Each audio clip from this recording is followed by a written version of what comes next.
Bienvenidas a la segunda clase de psicolingüística en la que vamos a abordar otro de los temas que pertenecen a la unidad 1 y que tienen que ver con la visión panorámica o la evolución histórica que ha tenido la disciplina.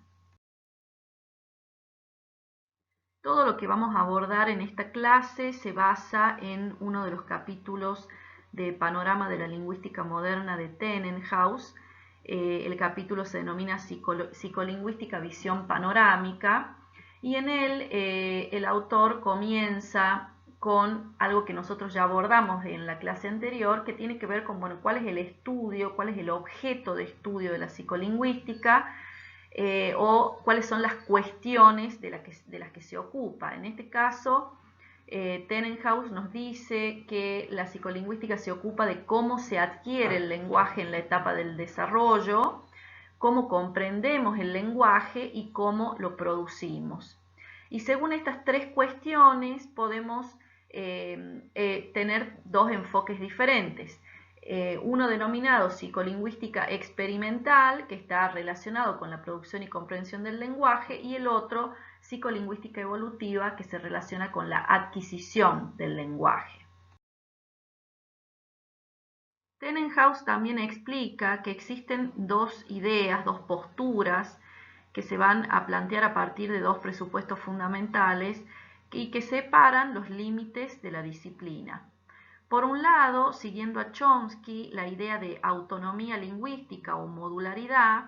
que sostiene que si bien el sistema lingüístico entra en contacto con otros sistemas cognitivos, es un módulo diferente y autónomo. Es decir, que quienes siguen esta línea entienden que el sistema lingüístico se concibe como un módulo que funciona a partir de sus propias reglas y de sus propias representaciones y que son diferentes de los demás sistemas cognitivos. A su vez, dentro de esta misma línea tenemos dos posturas o dos enfoques. Por un lado, los que entienden que el sistema lingüístico puede estudiarse independientemente de cómo se utilice esa estructura para la comunicación, y por otro lado, el enfoque de quienes piensan que la estructura sintáctica del nivel oracional constituye el núcleo del sistema lingüístico. Es decir, que a partir de la estructura oracional, es decir, de la gramática de un sistema lingüístico, vamos a poder comprender cómo funciona. Y además se concentran en los fenómenos sintácticos que se explican mediante una serie de principios generales de la gramática, ¿sí? Y aquí entramos en relación con la teoría de principios y parámetros de Chomsky, de la que hablamos en la clase anterior, y que implica que esta postura, o quienes están a favor de esta postura, no separan el uso lingüístico de la estructura del lenguaje. Y por otro lado, además de la autonomía lingüística o modularidad, encontramos una postura contraria, que es la visión de la mayoría de los psicólogos, de que las reglas y representaciones de las gramáticas propuestas por lingüistas, sobre todo por los lingüistas de la gramática generativa, son nada más que epifenómenos de los procesos cognitivos más generales y básicos. Es decir, que no consideran que el sistema lingüístico sea un sistema cognitivo aparte, diferente, que tenga reglas y representaciones propias, sino que es justamente esto, un epifenómeno de procesos cognitivos más generales y básicos. Respecto del nacimiento de la psicolingüística, Tenenhaus lo sitúa específicamente en el año 1951, es decir, a mediados del siglo XX, por lo que podemos pensar que es una disciplina relativamente nueva, teniendo en cuenta la historia que tienen otras disciplinas, y que en sus inicios estuvo influida por el paradigma positivista, que implicaba que todo lo que se pensara o se analizara respecto de la conducta lingüística de los seres humanos tenía que comprobarse directamente mediante la observación empírica. A su vez, se pensaba también que el lenguaje se dividía en unidades de diferentes tamaños, ¿sí?, que podían jerarquizarse y que cada unidad derivaba de unidades menores, ¿sí? Y acá podemos pensar en fonemas, morfemas, palabras, oraciones, párrafos, textos, por ejemplo.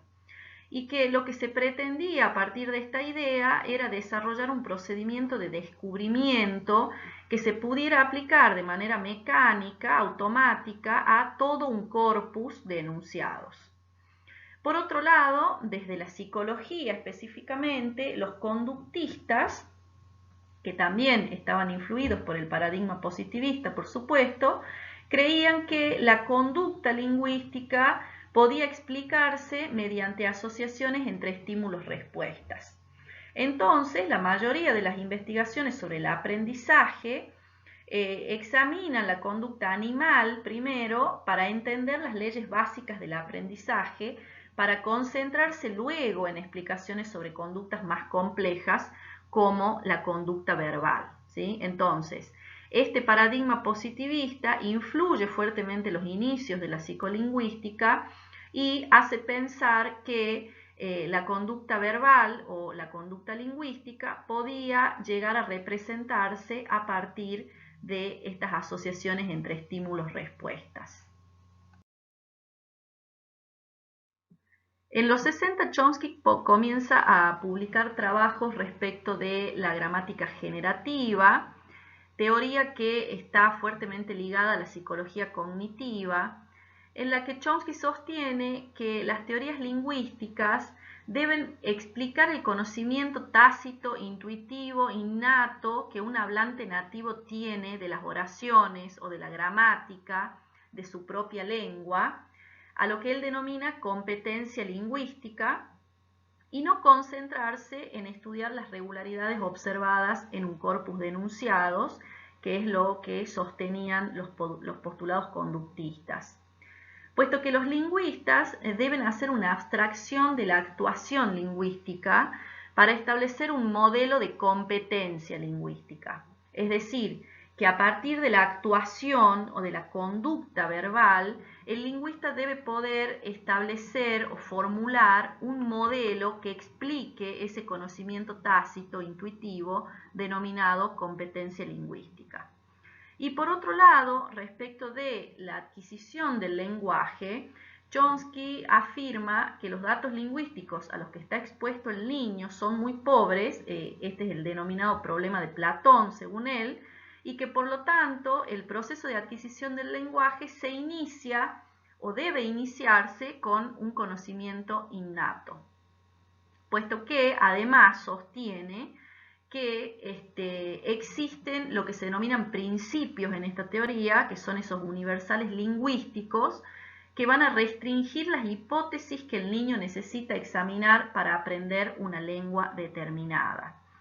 En este sentido, esa competencia lingüística trae aparejada una serie de principios que van a facilitar la adquisición de la lengua en un niño, a pesar de que los estímulos verbales que tenga sean muy pobres. Ya a mediados de los 70, la gramática generativa alcanza su auge, dadas las numerosas investigaciones que se realizan a partir del enfoque generativista, y se comprueba ampliamente que esta teoría ofrece efectivamente un modelo de las reglas y de las representaciones que los hablantes y oyentes emplean durante la comprensión o lo que se denomina también procesamiento lingüístico. Por lo tanto,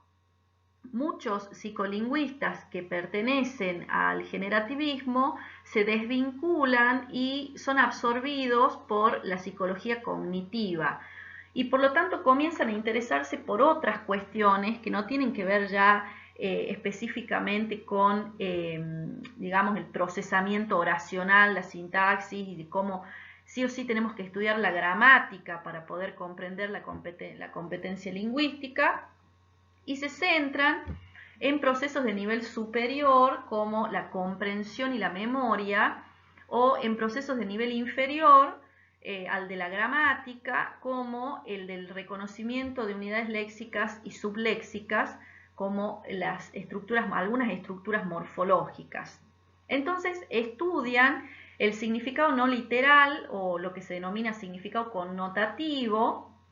a partir de peticiones indirectas, de modismos o de metáforas, por ejemplo. Se interesan también, dada la fuerte influencia de la psicología cognitiva, por el reconocimiento visual y auditivo de las palabras. Se interesan por estudiar la memoria semántica y la representación mental de los conceptos, y también se interesan por la comprensión de historias y textos, por la interpretación de la anáfora y las inferencias. Entonces aquí también aparece esta idea de la comprensión no ya de cuestiones que tienen que ver con el sistema lingüístico y la gramática, sino con cuestiones a nivel textual, a nivel semántico, y por supuesto respecto de los significados que no son literales y que se denominan significados connotativos. En los 80 resurge el interés por el papel de la estructura lingüística en la conducta lingüística, porque hay un avance en la teoría de Chomsky en el que la estructura semántica cobra interés, que es lo que ustedes estudian en lengua 3 como estructura argumental y temática, ¿sí? Esta estructura argumental, que lo que sostiene es que todos los componentes sintácticos tienen a su vez una correlación con componentes semánticos. Y esto hace que se enriquezca el estudio por el nivel léxico-semántico de la lengua. En esta etapa se reafirma, se consolida la psicolingüística ya como una disciplina eminentemente de lingüística, es decir, que pertenece o que es una rama de la lingüística, y que además se desarrolla como una disciplina eminentemente interdisciplinar, ¿sí? Es decir, que hay múltiples disciplinas que intervienen en el análisis y procesamiento de los datos sobre la conducta lingüística de los seres humanos. Y además cobra importancia también el denominado enfoque conexionista, que sostiene que los fenómenos mentales, todos los fenómenos mentales, pueden ser descritos por redes de unidades sencillas que se interconectan, ¿sí? Es decir, que aparece ya la descripción del modelo cognitivo de los seres humanos, que se supone está representado por diferentes unidades que se interconectan entre sí, por supuesto, ¿sí? Entonces, en la década de los 80 es cuando ya comienza a tomar más preponderancia y más importancia el enfoque, sobre todo léxico-semántico de la lengua, y esta idea de que el modelo cognitivo de los seres humanos es un modelo que interconecta unidades. Bueno, y a continuación les dejo 3 diapositivas en las que se resume todo lo expuesto en el texto de Tenenhaus y lo dicho en esta clase, para que ustedes puedan sintetizar y reafirmar cuál ha sido la evolución histórica de la disciplina, la visión panorámica y cuáles han sido los diferentes enfoques a partir de los que se abordó la conducta lingüística de los seres humanos.